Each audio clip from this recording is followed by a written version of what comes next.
ẹ tún súnmọ́ bí kẹ́ wá gbọ́ ẹ súnmọ́ bí kẹ́ tún wá gbọ́ ìgẹ̀gẹ̀ wá gbọ́ tuntun. Can you imagine this kind of statement? Nigeria, ṣẹ́rí, our youth, we just have to wake up. We have to know what we are doing.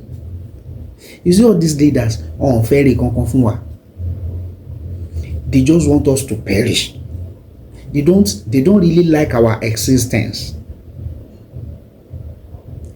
This is why I find it difficult. Reason gangan táwọn ọ̀dọ́ fi lọ ń para wọn.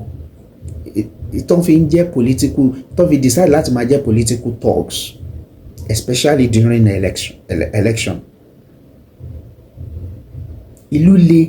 Ìlú ní socio-political crisis. Kò sí transparency. Everything is fucking difficult. À ń sọ fún yín pé kẹ́ ṣàánú wa, kẹ́ jẹ́ kí ìlú rọgbọ, kẹ́ everybody máa live happily. Then the next thing, tí former minister kí lórúkọ Rotimi Amechi, the only thing tó lè sọ ni pé òun expect káwọn ọ̀dọ́ jáde náà kọ́ dẹ̀ máa protest. Pé inú ń bí òun, bínú dẹ̀ ṣe ń bí òun yẹn, òun expect kí inú máa bí àwọn ọ̀dọ́ náà bẹ́yẹn. So kàn jáde, kàn lọ protest, kàn lọ para, tó bá fẹ́ bà nǹkan jẹ́ gan, kàn bàjẹ́, kàn fẹ́ ẹ̀hónú hàn sí ààrẹ.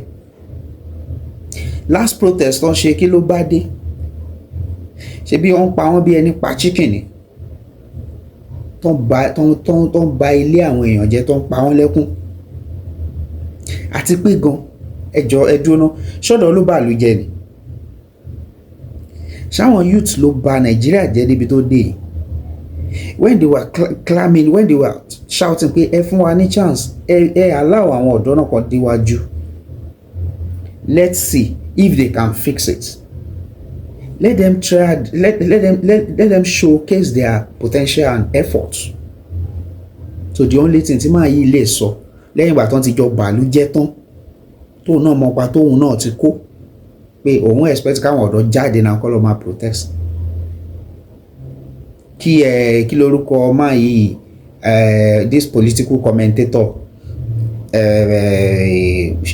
Shehu Sani, ló wá sọ fún pé okay o, is that what you want? Is that what you want? Then as a good politician táwọn mọ̀ ẹ́ sí tó dẹ̀ yẹ pé giant man, you are supposed to lead the protest now. Àṣebọ́n ló yẹ kó bọ́ síwájú. Ìgbà tó ti kó gbogbo àwọn ọmọ tiẹ̀ tó ń sí Nàìjíríà, tó ti lọ kó wọn pamọ́ níbi tó ti ń enjoy, tó ti lọ ń kàwé lókè òkun, táyé ń lọ smoothly, táyé ń lọ peaceful fún wọn. So ó lè sọ fáwọn ọ̀dọ́ Nàìjíríà, àwọn ọmọ tálákà, àwọn tó ń wá bọ́n ṣe fẹ́ survive, tó ṣe fẹ́ jẹun, àwọn ní kọ́ lọ máa protest. Ṣọ́dọ̀ ló bà lù jẹ́. Ṣọ́dọ̀ ló bà lù jẹ́. We just need to wake up. We need to wake up. We need to know what we are doing. Biafra ti dúró lórí ẹsẹ̀ wọn. If Yoruba nation is what we need as our Yoruba, let us go for it. Kudos to Igboho ṣá, Sunday ọmọ Adéyẹmọ.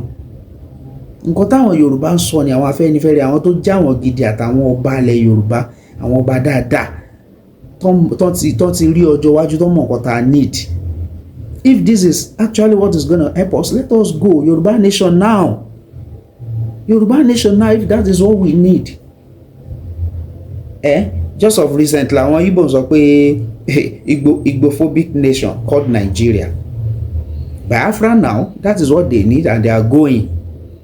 Kò dẹ̀ sí nǹkan kọ́tẹ́ anybody lè ṣe sí láti lè pè wọ́n padà, láti lè jẹ́ kán kú lórí stand wọn ti dúró nìyẹn. Decision ni. Báwo ni former minister ṣe máa sọ fáwọn ọ̀dọ́ pé ẹ jáde, ẹ lọ máa protest, ẹ lọ máa bá rẹ̀ jà, ẹ lọ jẹ́ kó mọ̀ pé inú bí yín, ẹ lọ fẹ̀hónú hàn, tí wọ́n ṣe pọ́dọ̀ yẹn ló bá ìlú jẹ́ ọ̀dọ́ tó ń pariwo pé this is what I know, this is what I have, mo ní talent, I have potential, I have efforts, I can participate in Nigerian politics. They will never allow them to get there. They will never allow them to get there. Ẹ̀yin ó kàgbọ́, ẹ̀yin arúgbó àti àtọ̀dún tó ti pẹ́ yìí náà lẹ̀ ń rù. Ẹ̀yin lẹ̀ fẹ́ kúrò ńbẹ̀, ẹ̀yin lẹ̀ ń kú sórí ipò. Now the next thing, the only thing you can advise us to do now, òun ni pé ká bọ́ síta ká lọ máa protest, ká lọ máa jà pẹ̀lú president. Àyèmíṣẹ́ ti rí pọ́n like wa, we just have to know what we are doing. Ẹ wò kan tí dọ́là ń sọ. Look at the price they are selling petrol now.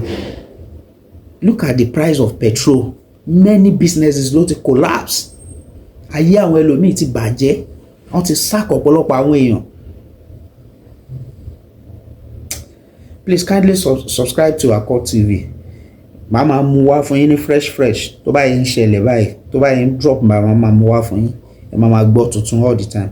Thank you very much for following us. God bless you.